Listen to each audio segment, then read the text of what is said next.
F-16s are in Ukraine and feeling fine, destroying Russian imperial hopes. Russian war economy is up, but down.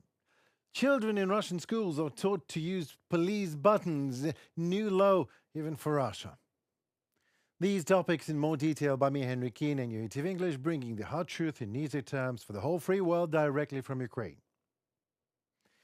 A year passed since the United States agreed to supply Ukraine with F-16 fighter jets. Now it is confirmed Kiev has received the first batch of aircraft. Other deliveries are going according to plan, as Ukrainian and American authorities confirm. Ми часто чули. We have made possible what was our ambition, our defense need, and now it is actually a reality in our skies. F-16s are in Ukraine. We made it happen. I am proud of all our guys who are skillfully mastering this aircraft and have already started using them for our state. I thank our team for this important result. I thank all our partners who are really effectively helping us with the F-16s and the first states that accepted our request for the provision of the aircraft. Thank you, Denmark, the Netherlands, the United States, and all our partners. We appreciate your support. Well, are there enough F-16s? Would there be more? Some say F-16s quantity delivered is small. Some also say it is unclear whether Ukraine pilots who have been training on F-16s in recent months will be able to use the transfer fighters immediately, or whether this process will take longer. Ukrainian Defense Ministry spokeswoman Diana Davitian declined to comment on the information for obvious security reasons. Well, let us think it over by ourselves. Are there enough F-16s? Firstly, it is always the thing for someone outnumbered and outgunned as Ukraine, as if compared to Russia, it is never enough.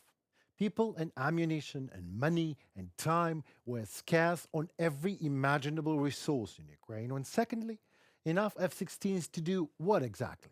Like conquer Moscow? No, there's not enough. It's just we need no Moscow. We demand our Ukraine back.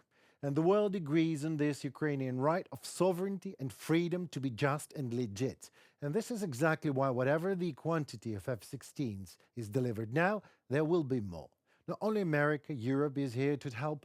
Denmark and the Netherlands promised to provide Ukraine with about 60 more F-16 fighter jets. This was in response to numerous requests from Ukrainian officials for such aircraft and numerous threats of Russian Federation aggression against everything Europe stands for: unity, peace, safety, law, human rights.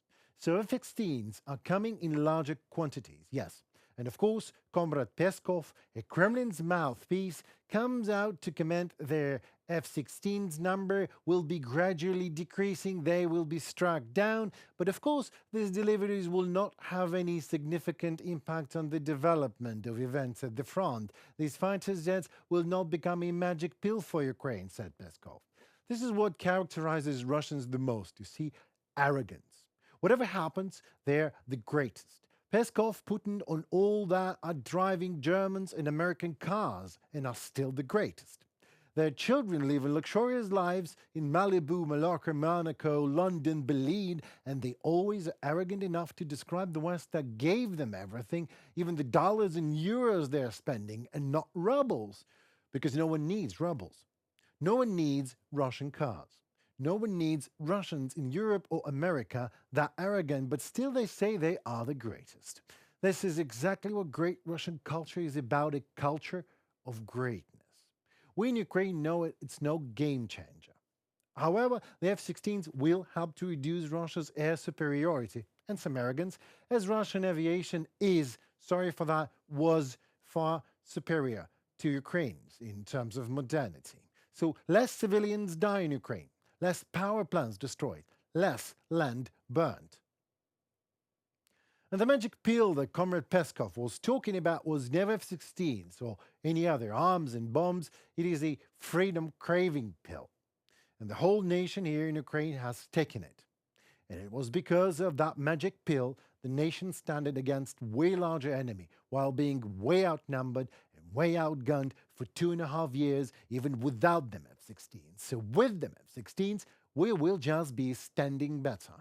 And the moment inevitably comes when we will start advancing, and then Comrade Peskov would have to be looking for his own Russia-made magic pill. And where does this track lead? I mean, Russia has almost exhausted its labor force and production capacity reserves, says not me, but the head of the Central Bank of Russia Federation, Elvira Nabiullina, at a press conference Russian media reports. She says that the economy is currently in a state of the largest overheat in the past 16 years. Russian GDP is growing by 5% annually thanks to, of course, trillion-dollar injections into weapon production, while inflation is, yes, accelerating. In July, the rates of price growth exceed 9% and became the highest since February 2023. The boom in retail lending has led Russians increasingly failing to service their own debts. Against the backdrop of growing lending to individuals, the trend towards increased demand for restructuring continues, a Russian central bank states. Last year, the Russian central bank more than doubled interest rates to rein in prices. Inflation, however, continued to rise, of course, reaching more than 9% this month, with prices for a wide range of goods and services rising from potatoes up to 90% per annum to economy class airline tickets up to 35% annually. The mounting problems with cross-border payments that Russian companies are experiencing will certainly hit the consumer goods market hard. The question is only when. According to their estimates, the analysts, the reduction in the imported assortment in the next 6 months to a year could affect clothing stores, as well as the technology and electronics sector. Over the next 6 to 9 months, the most likely scenario will be a 15 to 20% increase in prices for high-tech goods in particular, as well as a serious deterioration in the diversity of goods in general. The bank's analysts write. The most aggressive price rise up, according to the international analysts' forecast, will be for computers and smartphones, which are not produced in Russia. Well, of course, Russia obviously has more important things to do with its own prosperity, like, for example, making Ukrainian life as bad as possible. See, this is exactly the national Russian idea. If you have a neighbor who wants to live better, then you invade his country and call it Great Russian Reason. Well, not this time, Russia. They say that Russia has no future. This is not true. Russia has a future. It's just the Russian future is the same as Russian past, with a little touch of absurd. Well, not a little, suit yourself. Special forces of the Federal Penitentiary Service of Russia, jail guard, to put it straight, held what they called a career guidance lesson at the children's camp JAM in the Ulyanovsk city region. As part of the lesson, children were given helmets, shields and police batons that are used to beat up the protesting crowds and allowed to try on bulletproof vests and were shown how to suppress the riots.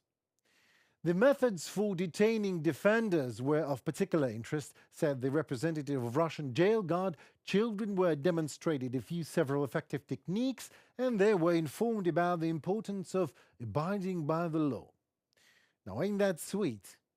I wonder if Ukrainian children abducted in Ukraine were sent to that camp JAM because they might want to add something to that command. As Russia enters its third year of criminal full-scale invasion of Ukraine, Russian schools have become an environment where it is becoming increasingly difficult, well, impossible, to avoid state and military propaganda.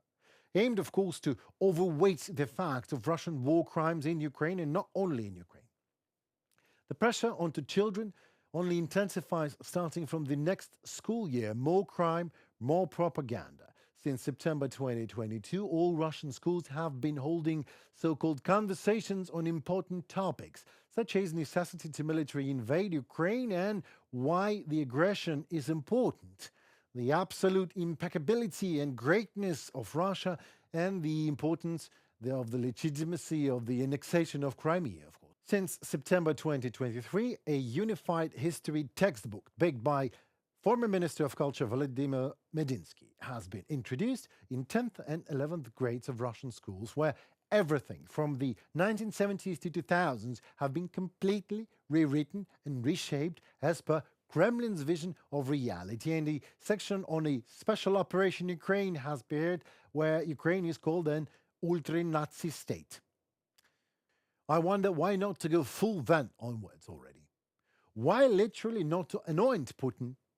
I'm serious here right now. Putin becomes the first ever Russian Tsar or the Tsar in the history of humanity to be indicted by the ICC. A first ever wanted by The Hague. Not really a first one that approves genocide, rape, and murder. He still has to murder many more to compete Adolf Hitler and Joseph Stalin, but he's certainly on the right track. That is it for this episode. It was me, Henry Keane, and our team at UATV English, hopefully to bring some hard truth, at least, in easy terms for you today. So please like, share, and comment. Your voice matters, as it in turn helps Ukrainian voice to be shared worldwide. More to come already tomorrow. Stay safe and tuned for it. Thank you, and goodbye.